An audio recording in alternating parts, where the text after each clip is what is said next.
Hello, can anyone hear me? Hello? Yes, yeah. You're Mr. Anmol. Yeah. Yes, sir. Yes, sir.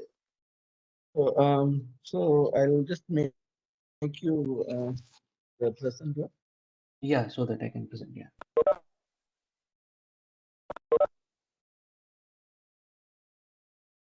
Yeah. So welcome to this Okay. PPA. You can start. Start presenting. Okay. Share the content. Just give me a moment. I've already shared the collab link with all the participants. So Yes, yes. you can refer. Okay. Uh,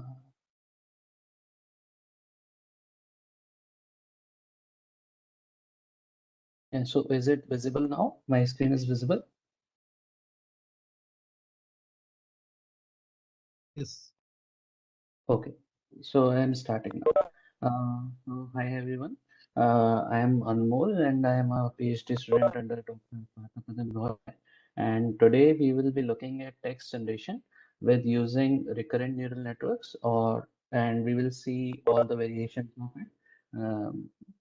So all the variations like LSTM and GRU and then simple recurrent neural network as well. We will be using TensorFlow as our framework to do this. Right?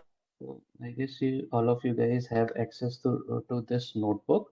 So the very first thing that you can do in that notebook, like if you have access and you are doing hands-on, what you can do is you can go to this file menu and save a copy in Drive.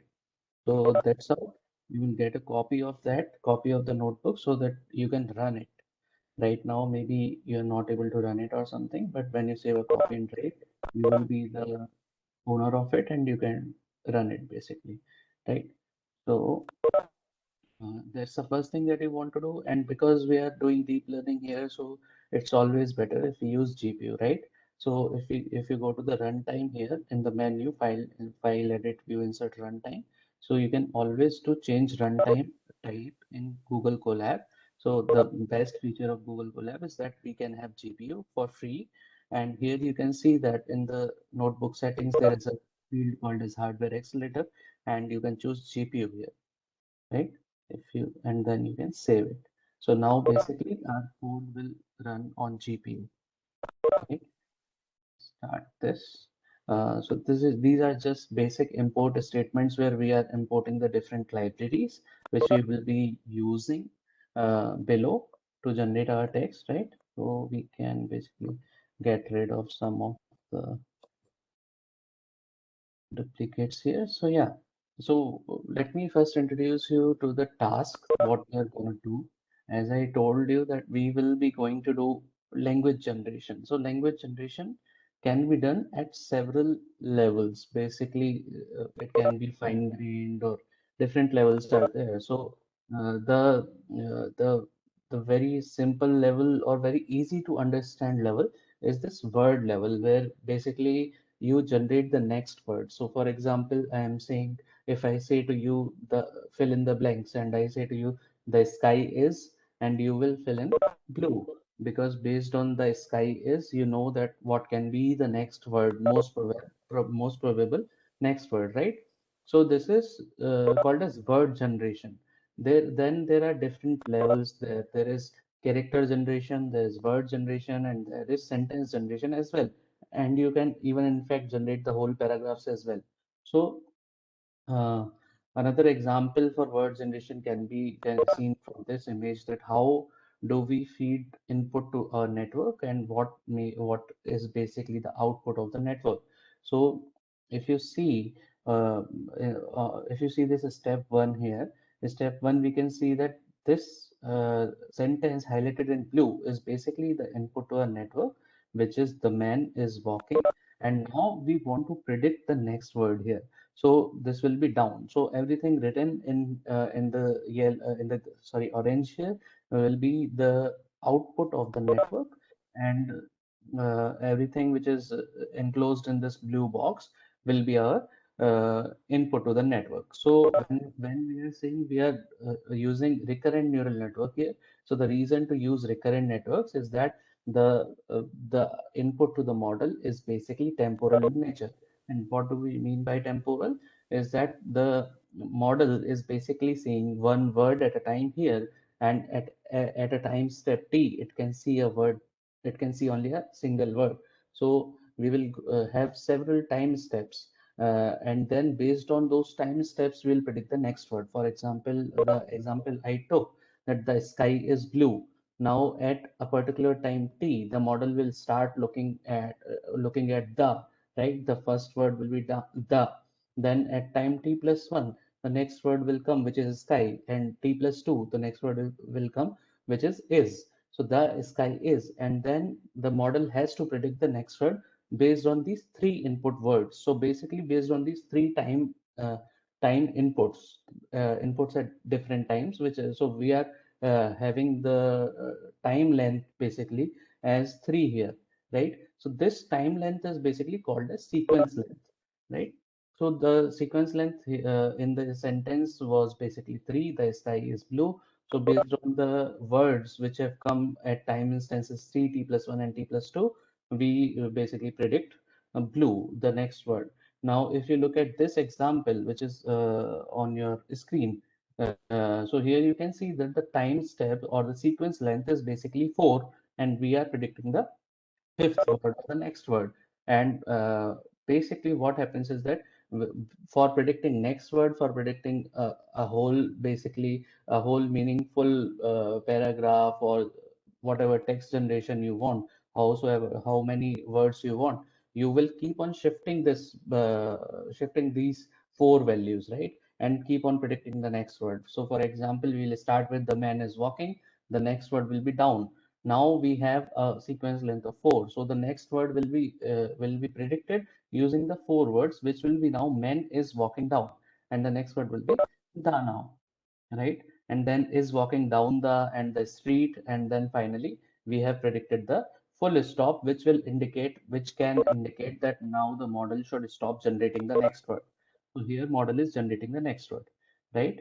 So we can have several stop conditions here. So for example, maybe the full coming of full stop is a stop condition here, or we can say that generate 3 more words. So it will not, in that case, it will not generate this full stop, rather it will stop on step 3 only, right? So this is basically the problem of language generation, or it is also called as language modeling, right? If you have ever heard of language modeling, then this is what this means.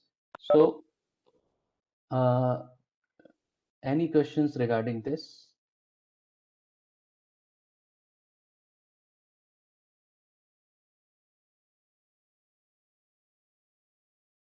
or should I move forward? No questions? Okay, okay. So we are doing, so here what we are doing is, so for every level, So here sorry, you no have a need of question? any, yeah, here no need of any NLP. Like this is basically no need of NLP approaches. Like earlier we used to generate features ourselves. Now it's like a complete sentence is like a itself will generate feature. No need of bag of words and no need of anything else. Is it so? So it's not completely true, but yeah, true in a sense. So the main advantage of deep learning over machine learning is that you do not have to make handcrafted features, right? So Yeah, yeah. this is the main advantage. But at the same time, uh, it is not like that. It is not up to that level on which it can just automatically get everything from the input itself, like from the basic format of the input itself. So you cannot just say the man is walking and it will predict down. You have to give the input in such a format so that the model can understand it. So there are different So level of different clean levels of, input is required. Clean yeah, input yeah, is yeah. Clean so input is still initially required. data Yeah, processing is required yeah, to input yeah, that into our RNN or yeah, LSTM model wherever we would. yeah. Okay. Yeah. And But there are basically there are different levels of feature extraction for different models that you have to do. So you design your model in such a way that it basically works on a particular form of input, and then it gives you some accuracy. So if you look at the state of the art results or anything, then like transformers and everything in NLP, so you will see that there is something called as embedding, and this embedding is actually pre-trained. Now these yeah, as we embeddings generate can be word whack yeah or globe yeah in word yeah embedding we use. yeah where to where or glove is there. So basically those embeddings can be treated as a feature, right? So still now, even in the state of the art models, we have to provide embedding to it, and these embeddings are usually pre-trained. But again, what the main change here is that even with those embeddings, they are trained using some neural network again. So for getting those embeddings, we are not making any handcrafted features there, right? So we Mm. are actually using another neural network for that. Right, So sir. this is again, but it depends on the model and the task that you want to do. So the task and the model requires input in a particular format that you have to that you have to give, right? Right, sir. So Thank. Or now here we are yeah. going to use any word embedding, or we are directly using sequence of words. No. We are just using sequence of words for now. Yeah, not even Okay. words. So that's what I'm getting into. So now, in order to do this with words, we have to, as ma'am said, that we have to do many things, cleaning sort of thing, right? We have to clean the data properly, and then we have to tokenize the data into words and everything, because the machine do not know what a word is. You have to give the word to it, right? So if a text is there where it is written the man is walking down, so you have to basically first delimit it with the space, right? You have to tokenize it. The process is called as tokenization, where we will split the whole thing into spaces. Then we will have separate words like the man is walking. So then you have to do so much for reprocessing, and here we wanted to keep it as simple as possible. So instead of choosing to do word prediction or word language modeling, we will do character level language modeling, right? As I told you that there are different levels: character level, word level, and sentence level. So we will do character level language modeling, which relatively requires less of basically uh, less tokenization or less processing from our side, right? Less pre-processing Okay. from our side. Yeah, Excuse me, sir. If yeah. this sentence, the man is walking, next what is coming down? If Mhm. I expect the man is walking up the hill, then Mhm. how it will be predicted? So now you are why is this predicting down right now? So this is in the prediction phase, right? There will be Yes, a sir. training phase as well for the model. Now the training phase will happen with some form of data, right? So Yes. now whatever data you give to the model, the prediction will depend on that only, because again, this is totally data dependent, right? So let's say in your data, whatever data you give, let's say you give it 2 pages of data or something, right? And you give it a book, right? And in that book, the man is always walking down, right? There are no hills in that book. So the model will not be able to predict walking up the hill. It will always predict walking down.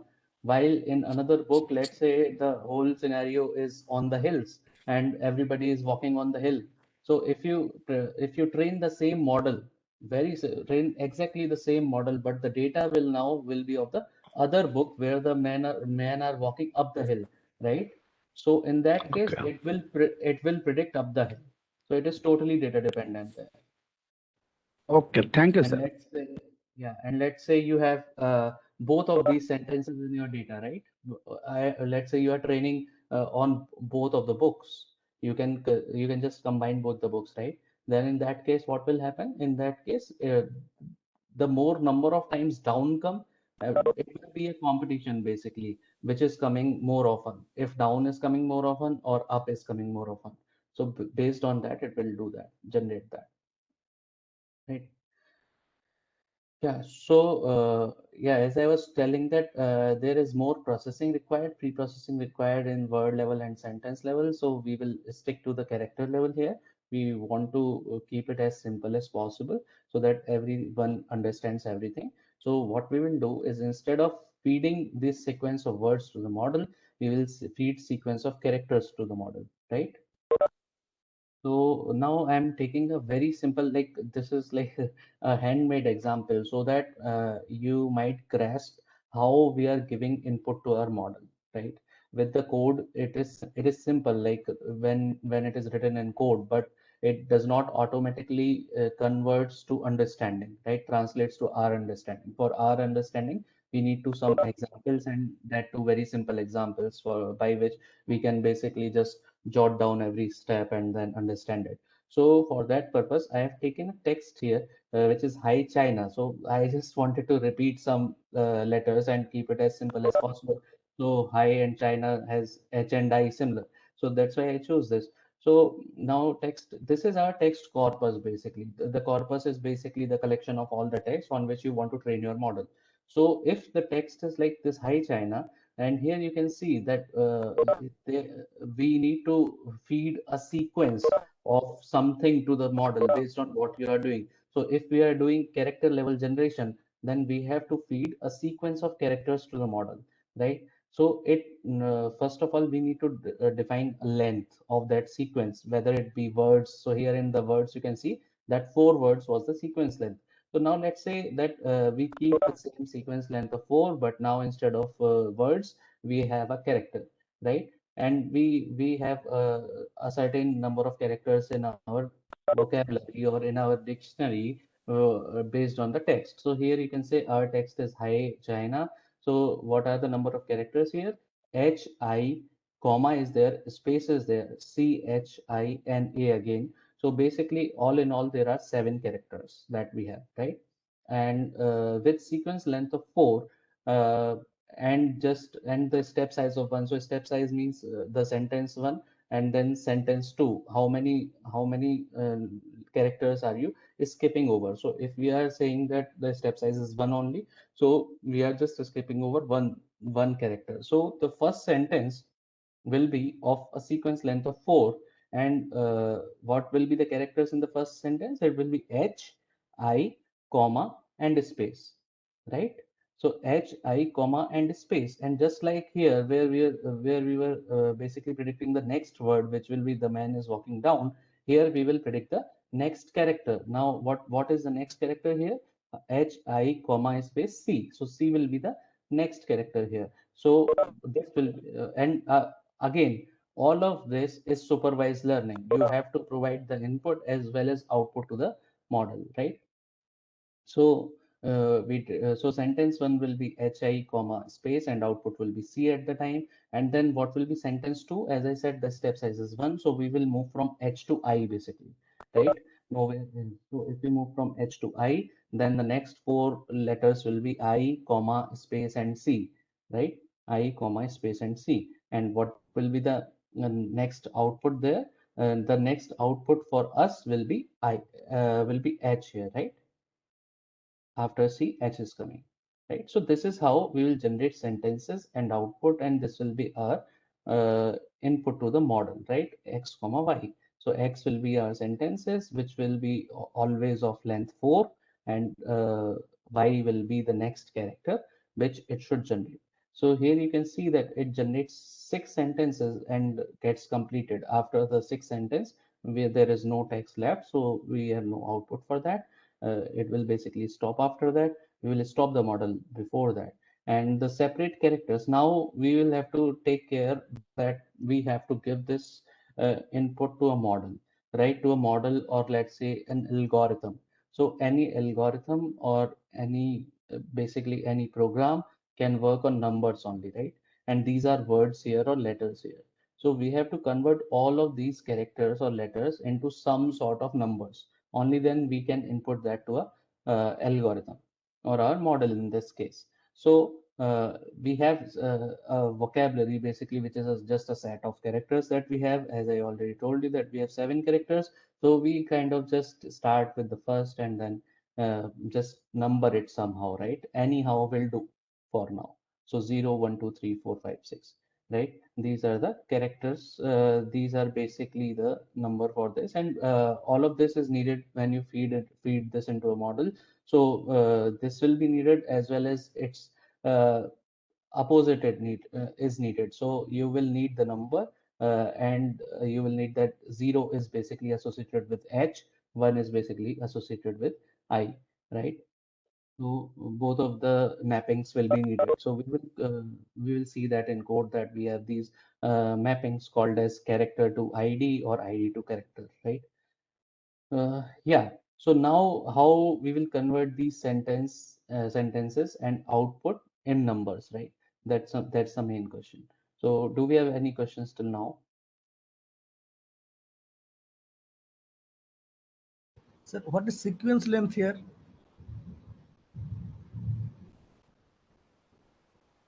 SEQ underscore length.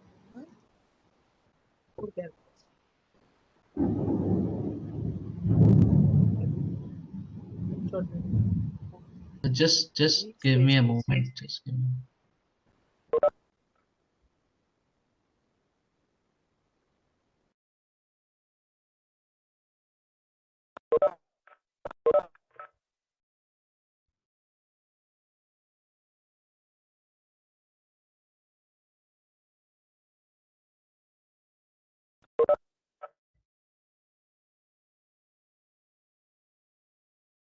Yeah, can you hear me now? Yes, yes.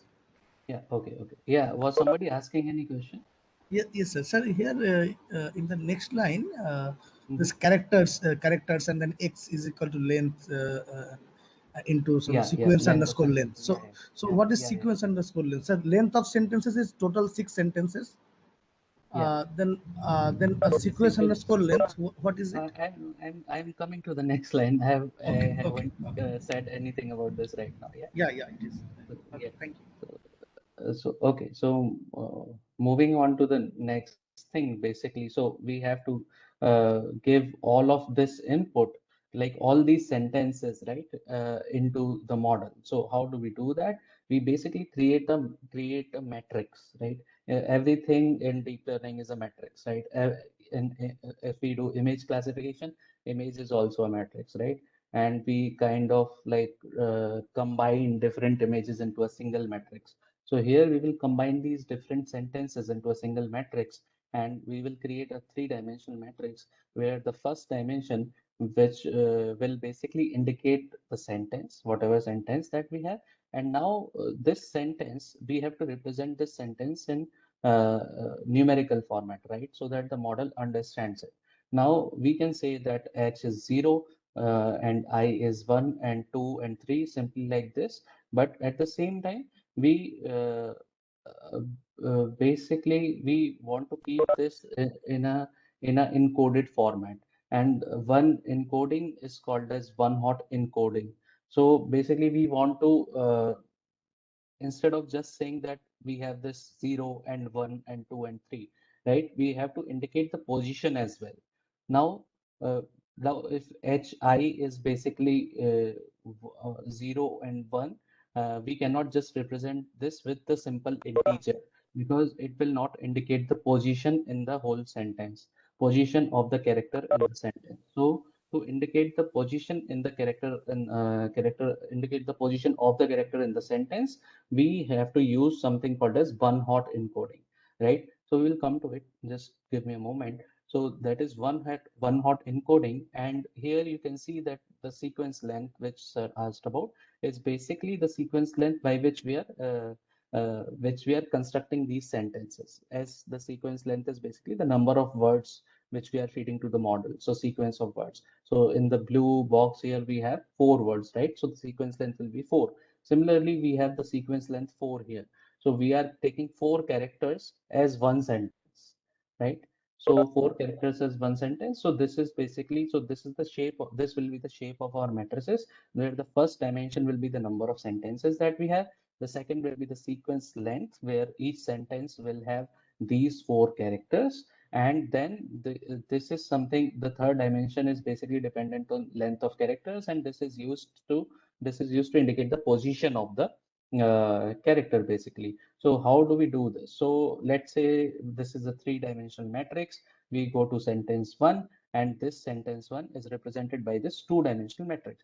So now this 2-dimensional matrix is first dimension basically corresponds to, basically this 2-dimensional matrix will have a size. Now what will be the size of it? It will be 4 cross 7. Why? Because we have 4 characters in our sentence, H, I, comma, and space. And why is it 7? Because we have 7 different characters. Now to indicate a character, we use something called as one-hot encoding. So if you see the very first row of this 2-dimensional matrix, we have 1 0 0 0 0. So what does this indicate? This 0 0 0, this, the whole dimension of this is 7. So basically we are representing 7 characters here, right? Now what is the character represented here?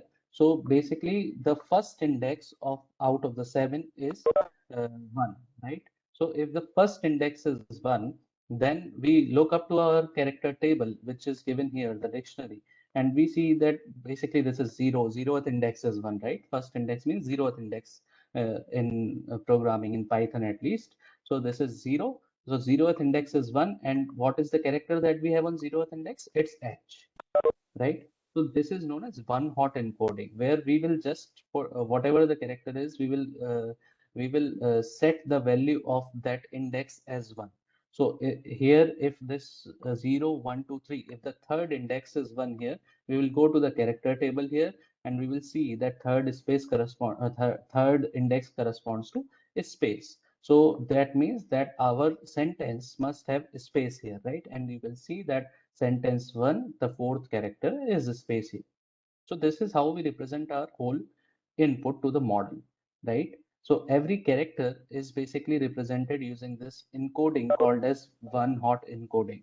Now embedding is also this kind of some kind of encoding only, right? So but this is the most primitive sort of encoding, where you just take care of these indices, and based on the index you can say which character was there, right?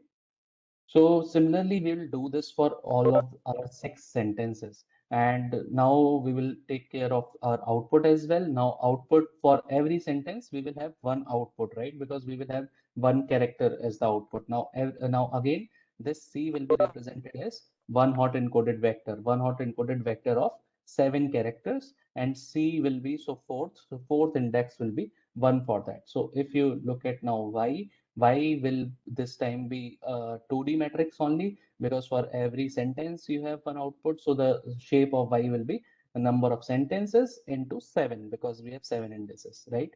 So basically length of sentences into length of characters. So this will be output of this will be the shape of Y. So yeah, so this is how the input is represented for our model. Any questions here? Any questions now?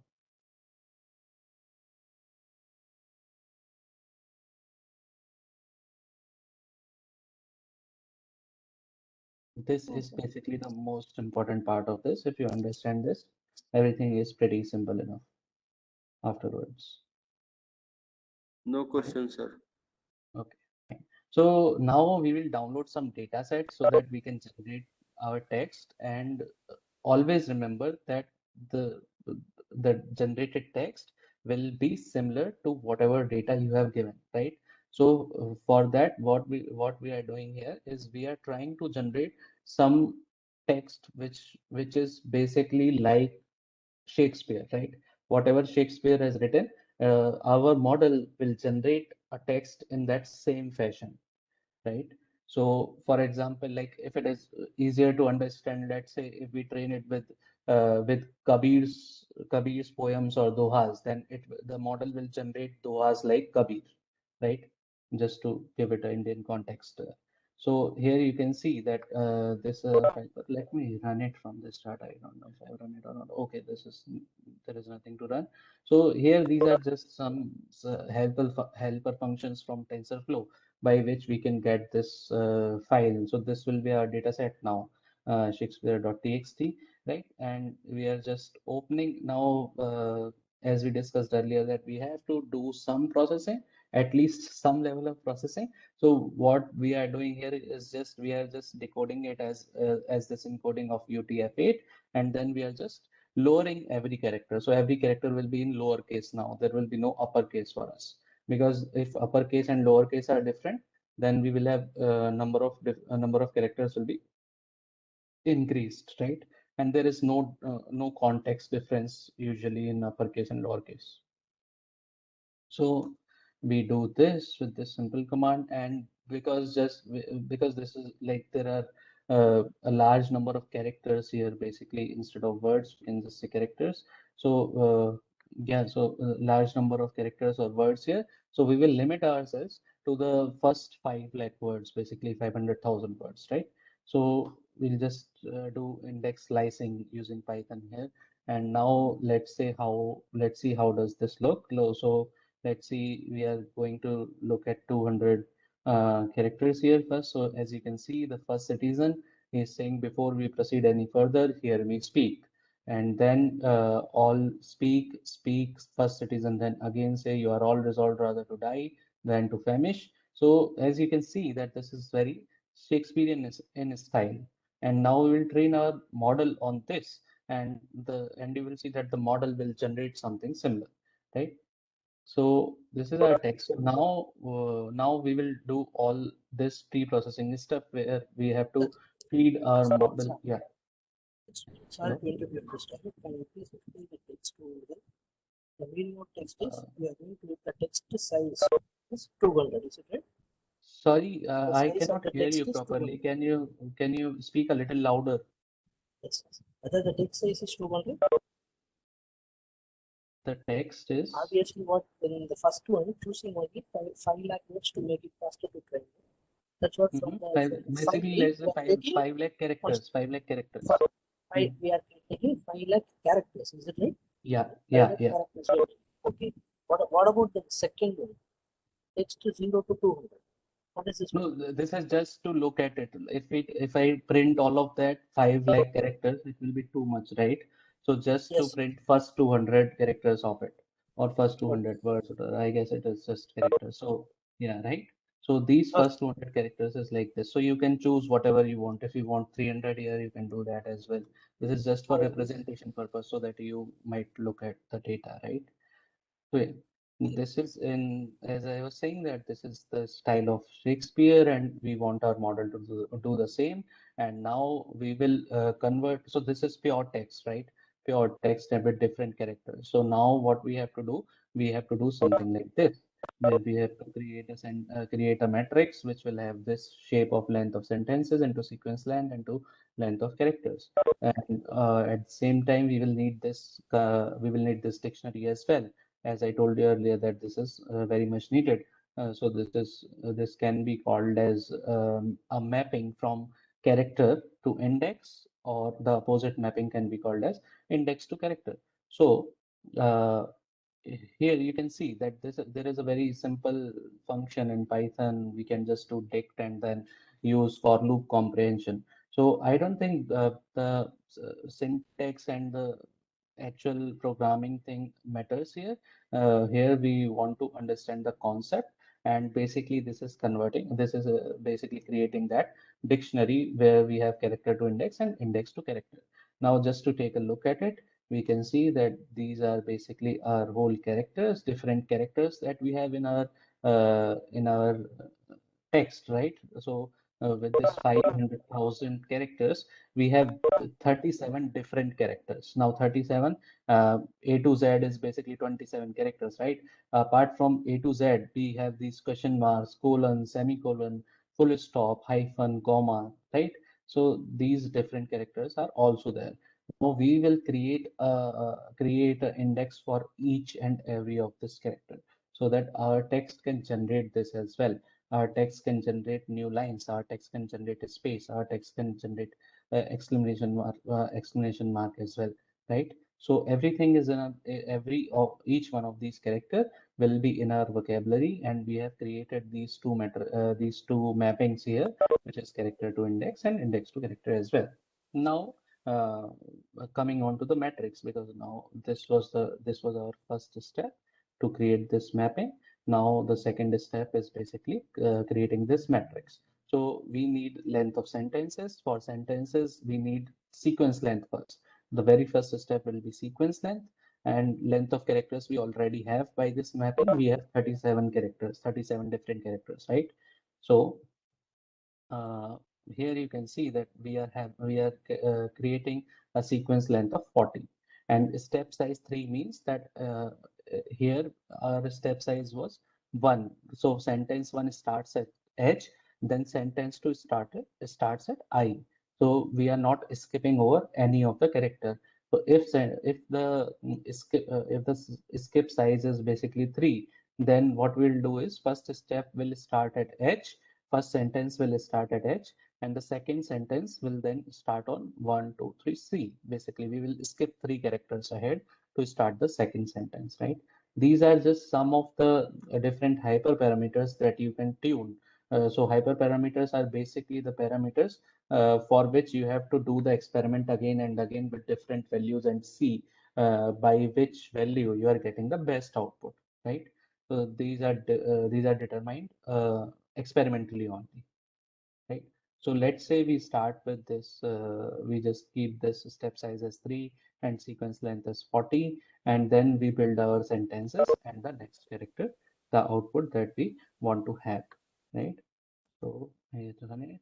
So now let's see what are the first 5 sentences and what are the first 5 characters according to that. Sorry to interrupt you at this time. Can you please repeat Sure, the sure, sequence sure. length, the sequence length and step size comparing with the previous example? Can you please repeat it once again? Yeah. So here you can see that the text was Hi China, right? Now our text is basically the whole of the Shakespeare text, right? So if we had a sequence length of 4 here and a step size of 1, then how are we generating the sentences? We will obviously start at the first character. So sentence 1 will be HI comma space, because we have a sequence length of 4, right? So the sentence 1 will be HI comma and space 4. 4 characters are there. Now, when we start sentence 2, so we have a choice there. We can start at the very next character, or we can choose to start at some other character, right? So if we are choosing step size as 1, it means that we are starting the next character just after the first character basically. So if the first sentence was started at H, we will start the next sentence at I, right? Because the step size is 1.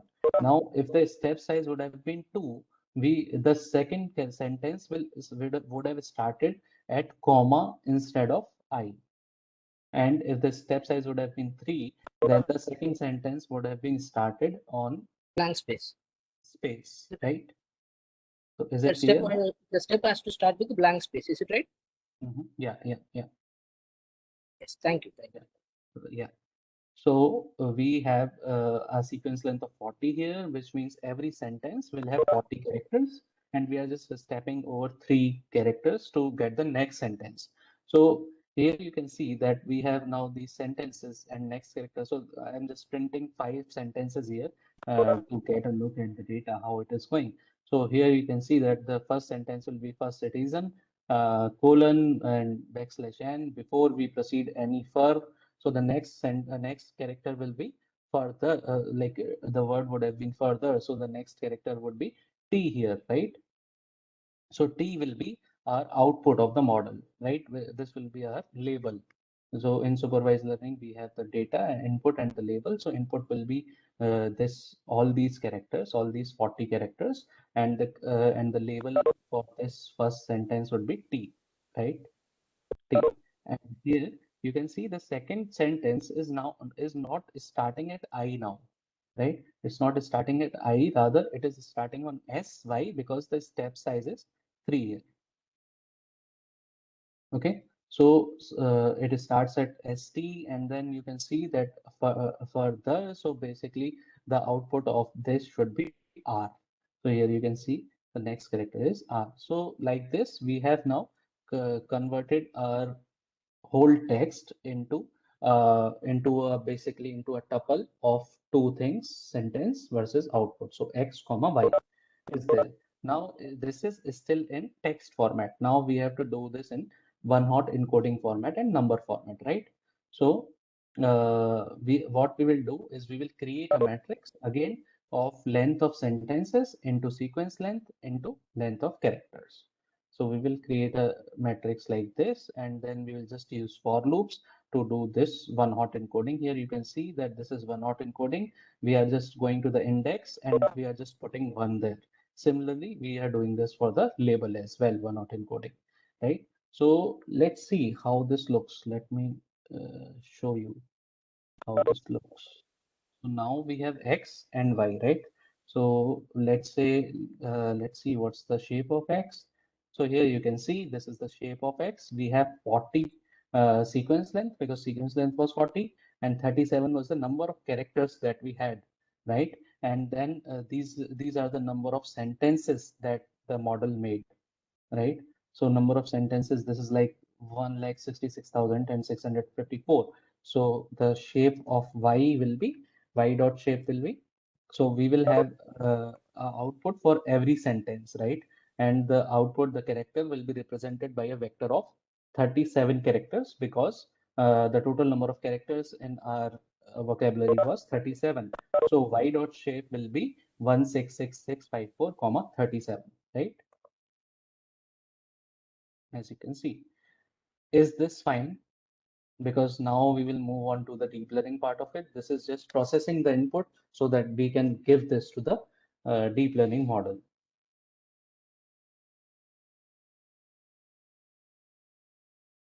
Is it okay? Yes. So that means in case of Y, we matrix become 37 by 37. No, this is Y, right? This is number of sentences, comma 37, Yes. not 37 by 37. Okay. Sorry. Because for each sentence, you have to output a character. Yeah. One sentence contains 37 characters. Is that right? Sorry? One sentence contains 37 characters. No. So totally, that is what the output is. No, one sentence contains 40 characters because the sequence length characters. was 40, 40. right? And now this 37 is just basically our one hot encoding. So if you look at the one hot encoded vector here, right? So this is of length 7 because we have 7 different characters for us, and we have this mapping for all of these 7 different characters.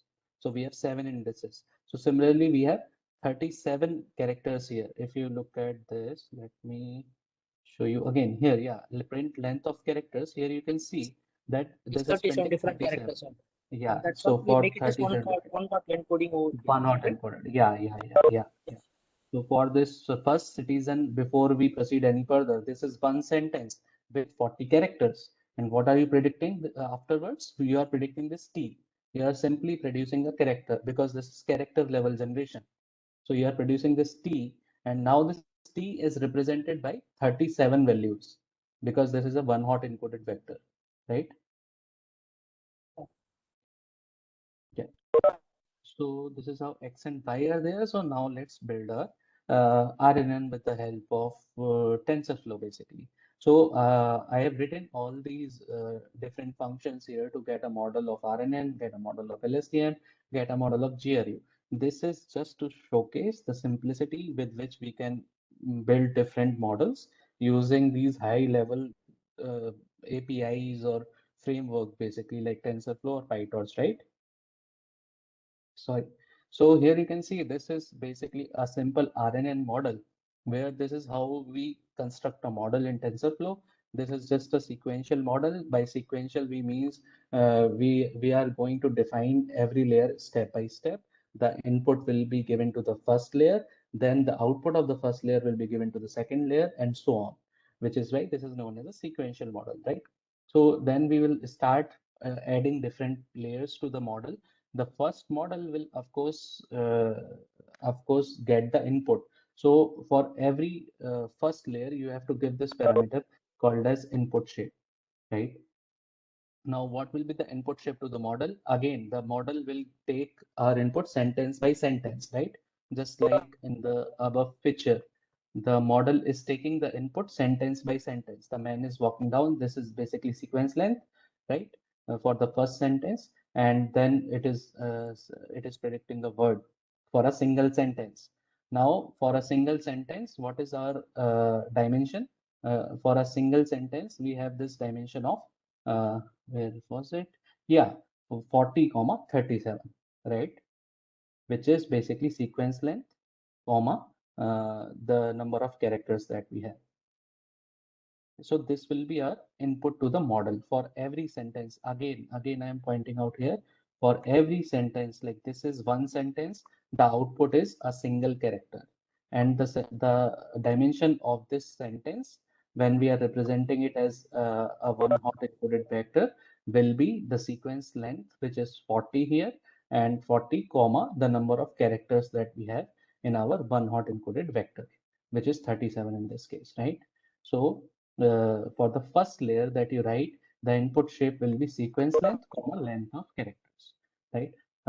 And then this is basically the number of units in a layer, the number of hidden units in the layer. So this is a simple RNN layer in TensorFlow, and the first parameter is the number of hidden units that we have. Again, this number of hidden unit is a hyperparameter. You have to do different experiments and see whichever value is giving you the best results. And then we are just using dense layer. So this is a very simple network.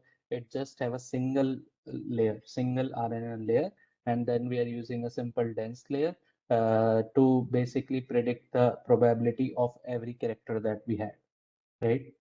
Because how do we predict what character will the model predict? It will predict the probability for every other character that we have. So we have 37 characters. So it will predict a probability of 37 characters, and then we will choose a character out of those probabilities, right? Is this clear? I am Yes, sir. assuming that you are familiar with the basic neural network, right? Okay. So this dense layer is there with the length of characters because we have to output a probability for every other character. And this activation softmax will basically convert this output into a probability for everything, right? So this is a RNN model. Now, if I say that please make a LSTM model for me, so it's as simple as changing the name of the layer. So instead of simple RNN, you will just do LSTM here. So here you can see that the model remains the same and we are just using LSTM here instead of simple RNN. Similarly, if I say GRU, you will just change this name to GRU, right? It's as simple as that. So let me run this. So now we have the functions. Now I will just make some model. So get RNN model. Let's say if we are doing RNN model, then we have this RNN model. Let's see if we get this. Yeah. So by model.summary, here you can see that the first layer is basically simple RNN. What this none suggests is basically the batch size here. So whenever you give input shape as sequence length, comma length of characters, it automatically adds another dimension to it, which is for the batch size. And it's none here because you can give different batch size, right? If you want to give 16, it will break your input into different 16 sentences, right? And give it to give 16 sentences to the network first before making an update in an epoch, right? I am assuming you are familiar with the normal working of simple multi-layer perceptron, right? A simple artificial neural network. So we have the batch size for that batch size here, and you can see here the output is 37 basically. So the output of the model will be 37 different values, which corresponds to some probability. And based on the probability, we will say we will get the output of the model, the character of the model, right? Then we will compile the model. We will just do this categorical gross entropy now because we have already done this. We have already converted this into one-hot encoding. Optimizer, you can use RMS prop or ADAM or anything. Then learning rate is the parameter that we have to give. If you have any questions regarding this, please stop me and ask. I am assuming that you guys know all of this. So 0.01, then you can see here that we are doing model.fit x, y, batch size is 256 now. Let's say we train it for some 5 epochs. And while it is training, you can ask whatever you want to ask. And we are still using GPU. So let's see if it is fast enough. So yeah, here you can see that this is getting trained, and for a epoch, it is estimating that the time around 15 or 16 seconds. So we will have around 75 seconds or 80 seconds till this gets completed. And the higher the number of epochs, the lower the loss and better the accuracy, right? This is what is expected. So yeah, any questions till now?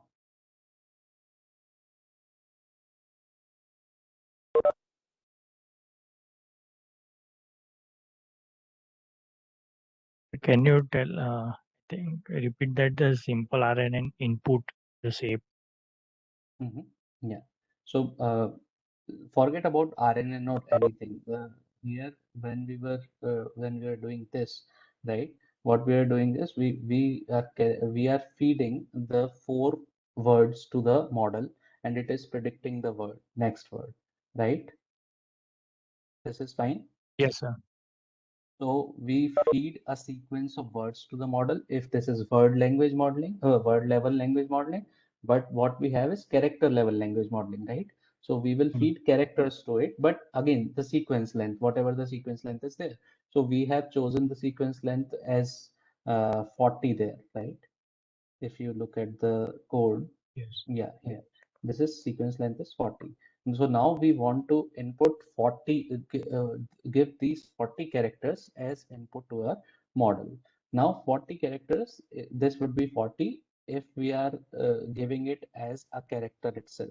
But we are not giving it as a character itself because it cannot understand ABC, right? It can only understand the numbers 0 or 1. So for that, we have converted this into a one-hot encoded vector, as I told you earlier as well, right? So for one-hot encoded vector, how many characters do we have?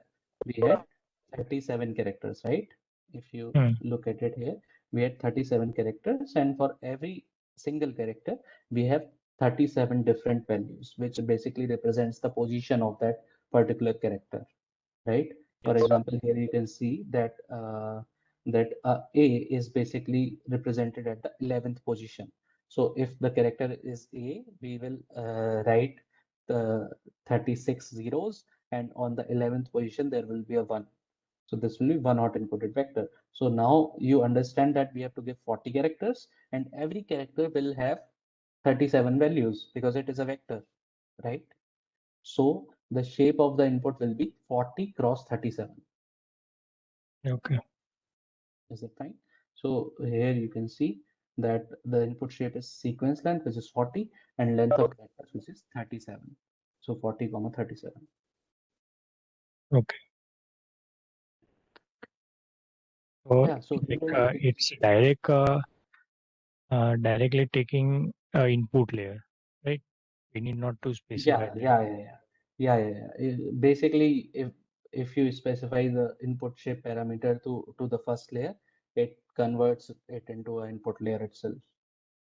And it will be not shown in that model.summary. No, it is shown, right? Here it is shown. It's just not shown as an input layer. Like you can have a separate input layer as well, and then have a simple RNN layer. Then it will be shown in model or something. Yeah, as input. Okay. Yeah. And that So will be a let dense me. layer, sir. Which one? Like The if I input layer you are only saying? model.add LSTM, and if I input underscore shape as a first layer. Like So here. that, No, it's a LSTM layer, right? yeah, this is the LSTM layer. Yeah. Like if I want in this model.summary. No, so you will, in that case, you will do this get LSTM model. because the current one was RNN model, right? Mm. If you do this get LSTM model, then you will get LSTM layer here, right? And similarly, if you want the GRU, this is just a function. This is just calling a function, right? Yeah, that's a function. Yeah, I'm yeah. talking So about the input layer. no, input layer is not a layer. First of all, it's just a Yeah, placeholder. it's not, yeah. Placeholder for the input, right? So if you give the input shape parameter to the first layer itself, then it Mm. considers this as the input layer. So it does not create a placeholder for that input, Mm. right? Yes. Yeah. Okay. So This will happen with if you want embedding to layer as use well, right? embedding layer is not the very first layer, right? It has to get the input first. Yes. So if you yeah, so you can just do something like this input if you have like basically Mm. imported the input layer, then input shape here, and then add Yes, just okay. GRU and like this. Okay, So it then will it be will take all the words. Same way right now it is taking character. exactly. No, it will take character only Yeah, because right now the it's a input. character, but like if I do Yeah, a word embedding kind of thing, it will take yeah. Then you whole, yeah. yeah. Then the whole thing will be different, right? Here we are just creating the sentences as a sequence of characters, not a sequence of words, and the whole processing will be different. So yeah, so our model was trained, right? Whatever the loss was there, let's just see what the output can be. So for this, we have this utility function basically which generate text. So it depends on you of what length you want to generate the text, right? For what length you want to generate the text for. Let's say here we are generating for a length of 200 characters, right? Next 200 characters. So whatever the data you gave to the model and trained the model onto, now you will generate the next 200 characters of that data, right? After that data. So for that, you will just again, you have to give some starting input to the model, right? So for example, here we are giving the first four words, the man is walking, and the rest down the street and period was basically generated by the model itself. So you have to give these first four words, or in our case, we have to give some sort of sequence characters to it. Only then it will generate the next characters. So in the function, you can see that we are just basically randomly deciding some starting index, right? And from that text, we are choosing some uh, uh, sequence length of that. So basically, if sequence length was 40, so we are choosing these 40 characters. So we are randomly choosing some 40 characters and giving those 40 characters to our input, and then we are making predictions from our model. Here you can see predictions is equals to model.predict x predictions, right? Now, what we do after getting these predictions is basically something called as sampling in text generation. So predictions will give you 37 values, 37 different values, and these values will be the probability of every character which might occur next, right? So, for example, if I am saying our input is like BLU, and right, and we want to predict this character, and so the model will basically generate a probability for every character. So let's say we have our own we only have the English language here and nothing else, so we will have 26 characters, so it will generate some probabilities for 26 characters, right? For 26 of these characters, right? And let's say 0.002, 001, 0.01, then 0.2, and then let's say this is 0.5, and then this is 1 e minus 6 and something for all the 26 characters, right? So here you can see that if we simply look at this and look at the way I have given these numbers, you can see that this is 0.5 and this is probably the highest. So why did I do this? I do this so that I can write E here, right? So blue, for blue we can have E here. So if the fifth index is highest, we will just write that probability, right? So this is known as, are you saying something? Hello?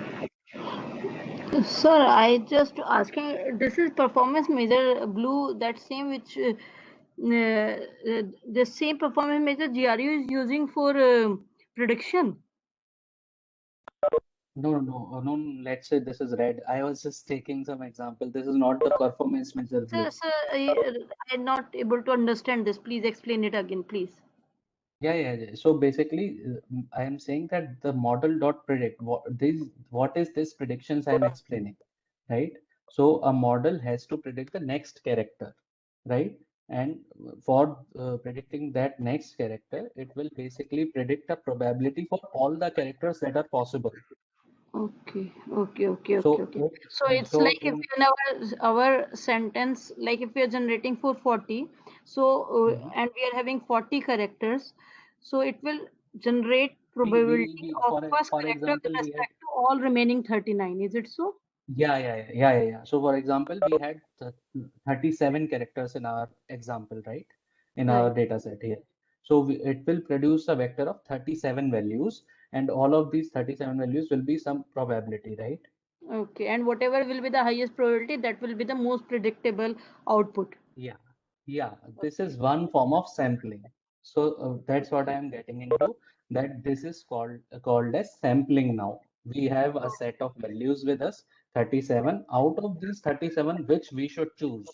This is a problem called as sampling, and particularly in this text generation thing, because we want to generate meaningful data, right? We want to generate meaningful sentences, meaningful characters. So for that we have for that we have different methods. If you just choose the maximum probability out of this is known as greedy sampling, Okay. right? There are Fine. different forms of sampling. There is one called as very frequently used, something called as temperature sampling, where we have different temperature for different things. So for this code is written. It is basically now converting the values, these probabilities values, into a multinomial probability distribution. So then from now this multinomial distribution, because it represents the text in a better way, then we are just taking the maximum probability now. So this is just a sampling technique, nothing more. You can do greedy sampling as well, where you can just take the maximum out of this, whatever the value the model has given Here you, we have right? used multinomial distribution for Yeah, for sampling. sampling. Yeah. Yeah. So I ran this, and let's say now we want to generate the next 300 characters, right? So let's see, how does that work? How does it work? It's generating right now.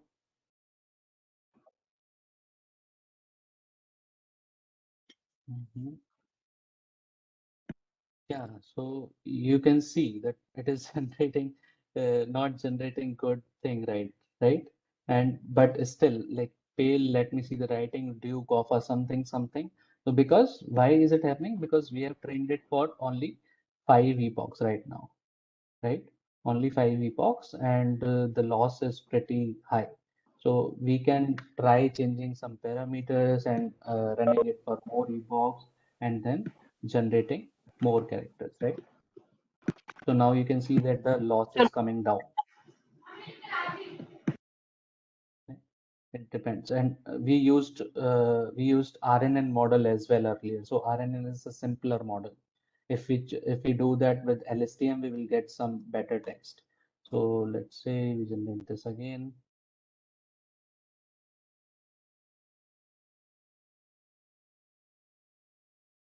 Let's hope it gets better a little this time. So here you can see, right? It got a lot better, right? Still, the words are not meaningful. My love is meaningful, for example, is fallen upon my head is also meaningful. Down good is ever me. Some words are meaningful. So if we do this some more epochs, so the loss is coming down more and more, you can see.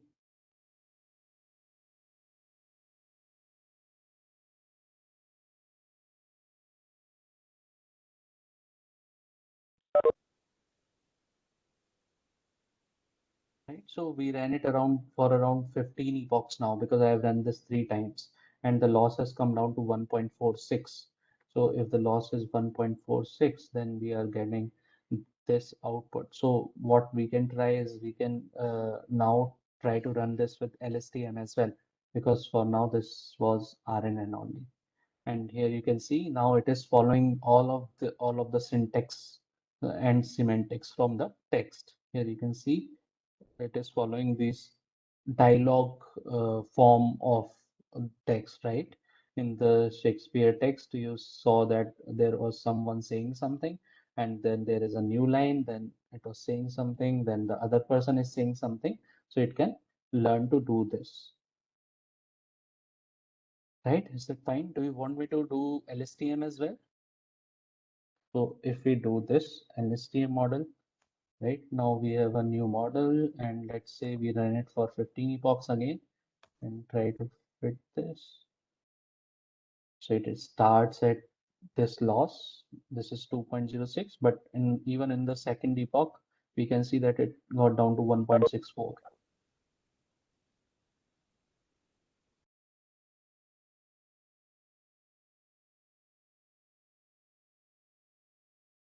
Right? While after 15 epochs in the simple RNN model, it was around 1.4.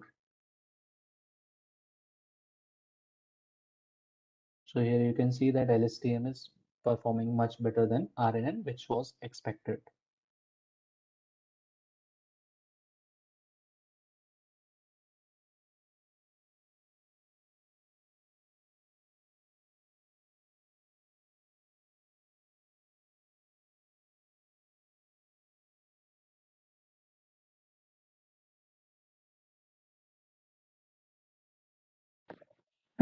Can you please discuss about the computational complexity? Computational this model? complexity, if computational complexity doesn't really matter for now, whatever we are doing, because let's say this is a very simple model, right? And like obviously LSTM is much more complex than a simple RNN. So the time taken by LSTM will be more, right? But at the same time, it depends on the number of different layers, how many layers we are using, how many number of different units we are using. But for now, in the whole AI field, we are not that concerned about the computational complexity unless you are talking about very large models, very big models, for example, the transformers nowadays, right? So now, if you have heard of the latest transformers called as GPT, have you heard of that? Yes. Yes, So yeah, I've so heard. so there was GPT-1, then there is GPT-2, then there is GPT-3. What is the difference between the models? The only difference is the number of parameters that it is getting trained on. So for GPT-1, it was around some million parameters, 400 million or something. Then for GPT-2, they get to a billion parameters, right? And with GPT-3, it was 1.7 billion parameters. And now there is something called as a scale transformer, which has a trillion parameter as well. And there is a transformer released by, it is not released, sorry, it is built by China, and it is 1.7 trillion parameters. Now, when you go to these, like what is the difference there from GPT-1 to 2 or 3 or now for these trillion parameters? Now they have basically applied different techniques so that the whole thing can be done with less parameters so that the computational complexity is less, right? Okay. Because Okay. these, yeah. So it comes into picture on that level only, because all of these companies have so much hardware available, right? So many GPUs and everything available. They have all these server farms where they can train Yes, everything. and some of the literature says that GPT-3 achieved 75 to 80% accuracy, something like that. I have heard, I went through like paper a couple of weeks back at Yeah, that point of time. yeah. GPT-3 is awesome. It's very good. Yeah. And now we have better models as well.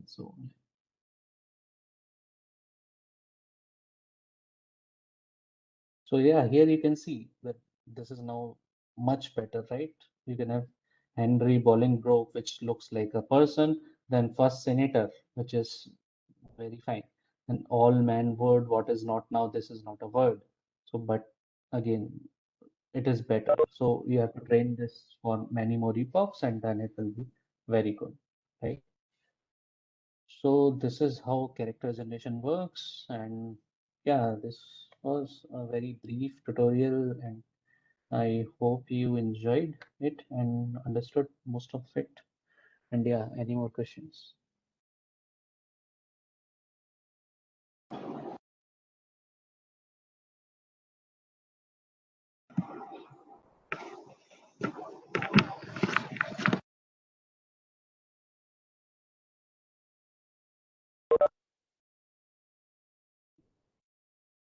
Hello, sir. Yeah, hello.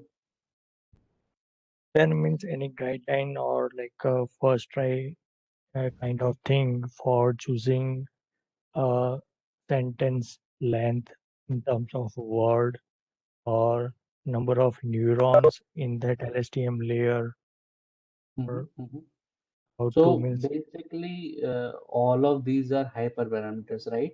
So there yeah. are different ways for hyperparameter tuning, right? Mm. So the very primitive way, the most basic way, is to just do a brute force thing. So brute force is just basically do all of the combinations with different values. So sentence length from 40, 60, 80, 100, right? Number of neurons 128, 64, and something like that. So you will just take every combination and run every model with each combination and see which combination is giving you the best results. So this is known as grid search, basically. Yeah, Right? grid Grid search, search. Then there are random multiple search, techniques and to do. Yeah, random search is also there, which is not much better, to be honest. But then there is something called as Bayesian optimization, yeah, and Bayesian. which is very good rather than these random and grid search. So you can choose to do Bayesian optimization, and then you can do all of this using TensorFlow itself. There are functions for that in TensorFlow for doing that. Okay. Yeah.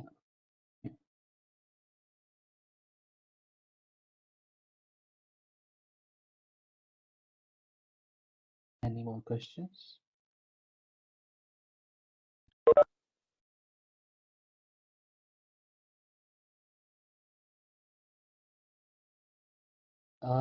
If you want like to get some experience with this text generation or something like that, there is a very good library called as Hugging Face. So you can use this Hugging Face to try out things. It's a basically a API for NLP, and it has many things with this. So if you want to use some transformer or something, so you can just do like things like this, right? And use transformer in your own research or model, whatever you want, with the help of Hugging Face. It's very simple. And then you can always have some fun with a GPT or something, text generation with GPT. There are different websites for that. What was the right with transformer? Yeah, so this is again from Hugging Face API only, like Hugging Face only. So you can choose a model. You can choose GPT-2, right? And now you can try some example as well.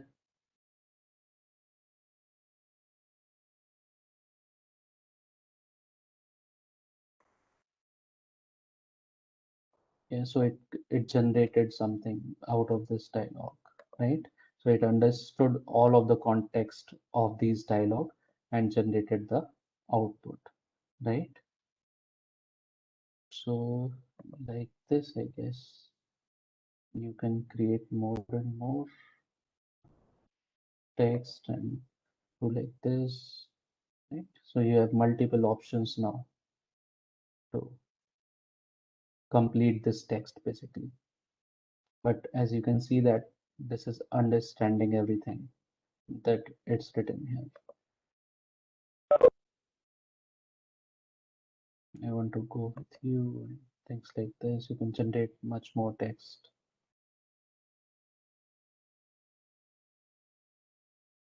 Yeah, so you can see that it's saying I am the guy with magic hammer, but normally Thor has the hammer, right? So yeah, so it was just something that you can play with.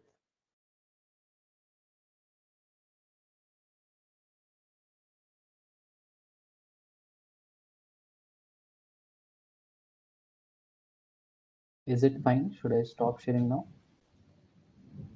Sir, here, suppose now once my data is get trained and we get the predicted result.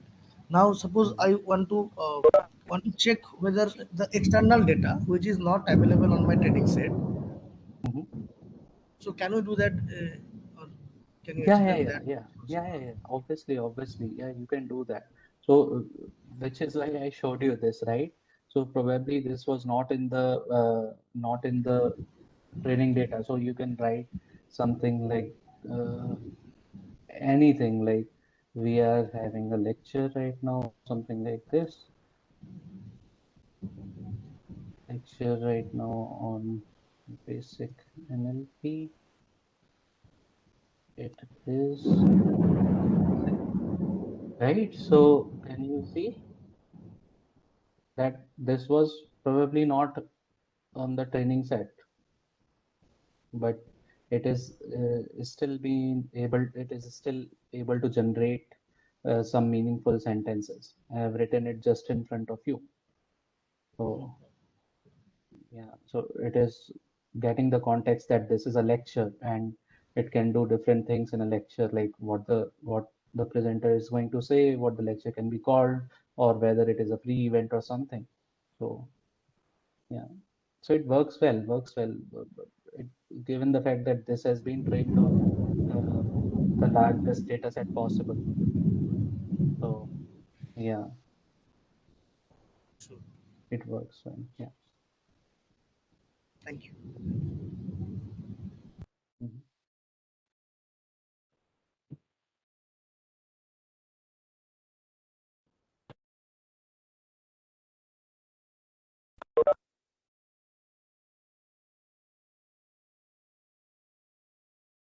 Any more questions? Otherwise, let's wrap this up. No, sir. Thanks for Thank such you, nice lecture.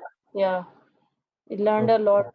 Yeah, thank you, sir. Thank you so much, and thank you so much very for much, sir. listening to me patiently. Yeah. Okay. Thank you, Anmol, for sharing all your knowledge and the practical experience. So, thank you. Thank you, sir. Thank you so much. Yeah. Bye Thank bye. you, sir. Thank you, all participants. Bye. Thank you, everyone. Yeah. Thank you, sir. Thank you, all of you. Thank you, sir. Thanks a lot, sir, for your insightful sessions in the morning. Yeah, thank you. Thank you very much. Thank you, sir. Thank you. Thank you. So,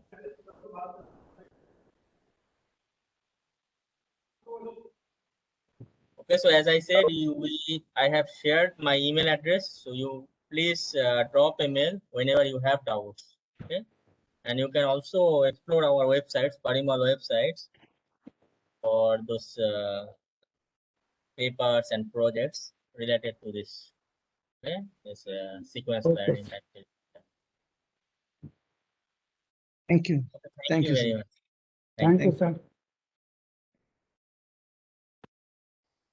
Thank you, all participants, for tuning in.